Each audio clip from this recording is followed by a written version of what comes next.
Medicine Guardian, be open to healing information. So you were a healer. You were a healer in your last lifetime. I'm sure they want you to continue this. And like healing with your voice as well, healing with what you make, the food you make, the drinks you make, the tinctures, anything like that. Healing with your hands. Healing with just existing when people look at you because of your uniqueness, because of your healing presence. They want you to make sure to remember that you have that capability to keep healing, and healing with your heart. This is so green. Healing with your heart, we're all connected. You're so connected to your past lives. And be open to healing information in the world all the time. The universe is always speaking to you. It's possible that you could have been a masculine angel. You may have ties to Archangel Michael, Archangel Raphael, Archangel Gabriel. You're just a healer, and they want you to know that. And they want you to know that all it takes is presence to be a healer. To know that you are a healer, believe that you are a healer, and just the presence. The High Priestess. High Priestess. Harness mystic power. Yeah.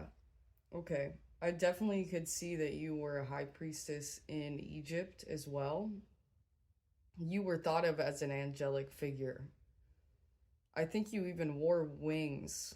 In both of these, you have this type of outfit, you have wings, so this is something that you've been doing. And you're also holding a staff of power, like an emblem of power. So you can hold something like a wand and push power with that. We also have the flower of life here and the Merkaba, or is that a tetrahedron? I think wearing lavish clothes is important. I think you have a strong connection with cats. Just a lot of animals, really. I could see you being even a nurse or just a leader in spiritual healing. I think that you were dethroned. I think that there's some aspects of you that aren't even human, really. But I think that people stopped believing in you. That's what I think happened, and I think that you need to believe in yourself and harness your mystic power to heal others. Yeah, the Eight of Wands. Things feel very chaotic. This card always reminds me of ADHD. I don't know why, but it just does. It's like all of the crap in your head flying around. Hello. Yeah, so they're saying, remember who you are. Remember the healing capabilities that you have. Remember the power that you have. You can get through anything. You can tap into focus.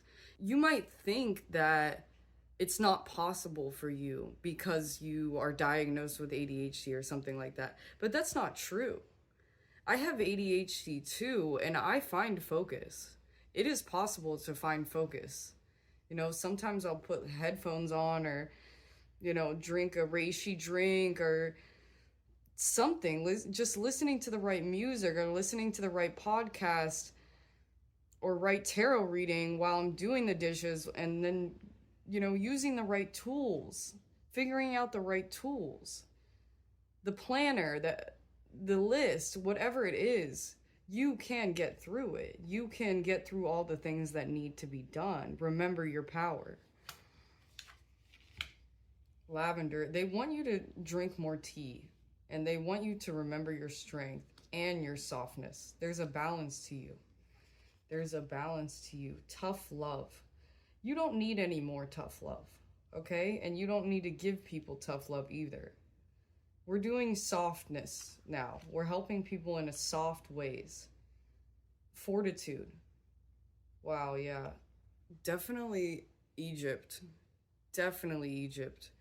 This makes me think, yeah, hugely, you had cultivated a very angelic place in Egypt, and then the dark roots got in.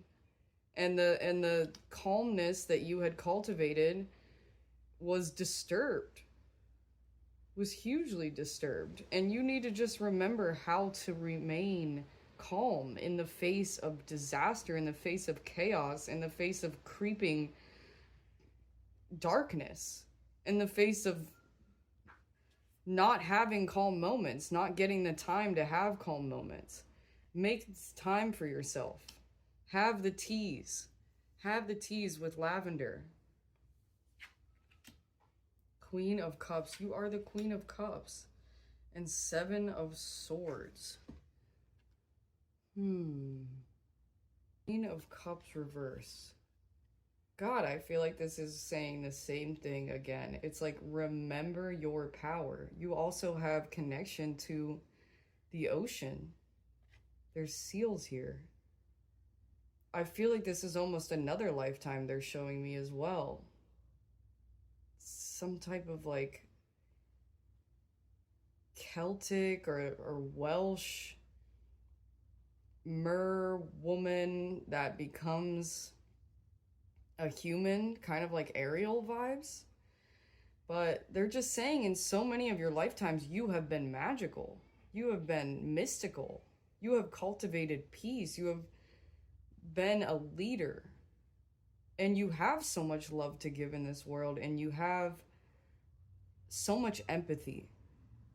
And you know what to do. You know where to put your love and attention. You're not putting it towards the right things all the time in this lifetime. And they really want you to. This story is Norwegian. So you may have had a past life in Norway, or maybe that's somewhere that you're meant to go. But it is the Three Billy Goats Gruff. That is the fairy tale. And it says cunning, potential confrontation. I always say that the goat represents addiction to me, but I'm not sure about that in this one. This feels like, what does this say? Representing the connection between different layers of the psyche. You may need to utilize your astute problem-solving skills as you encounter challenges. This card suggests thinking in terms of staying one step ahead of the competition, so to speak. Try to be aware of possible deceitful behavior and adjust your strategy accordingly. This card can inspire creative thinking. Yeah, the Seven of Swords can sometimes mean that, like, you know, someone's doing something deceitful. And this card kind of does show that, but I feel like that's just a feeling that you could get sometimes. Like, I don't necessarily think that anybody is doing anything deceitful, to be honest. I mean, it's definitely possible, but I think at the end of the day, we get too in our heads about things like that. And then we hurt ourselves just thinking about it too much. Just live your life. Just continue living your life with the empathy and compassion, cultivating the peaceful spaces, drinking tea and making the right decisions, using your problem-solving skills, using your power, and finding the medicine, whatever that is, the podcast, the actual medicine, the actual, you know, like St. John's wort or lavender or lady's mantle, or the actual herbal medicines, or even going to the doctor and getting the proper medicine for you. Just finding, even if it's a power, even if your medicine is tapping into angels or tapping into high priestesses like Hathor or Isis, that can be your medicine. Find your medicine. It can be many different things, but find it. And then spread your medicine in the world. Spread your love in the world. You have so much love to give. And you have many important things to tell the world. So keep on telling the world these important things, and the chaos will subside. Just don't give it so much of your focus, so much of your eyes, your attention. Don't let it creep in again. Cultivate your safe space. And that is everything I have for you all today. Thank you so much for watching. I love you all very much. Bye, everybody.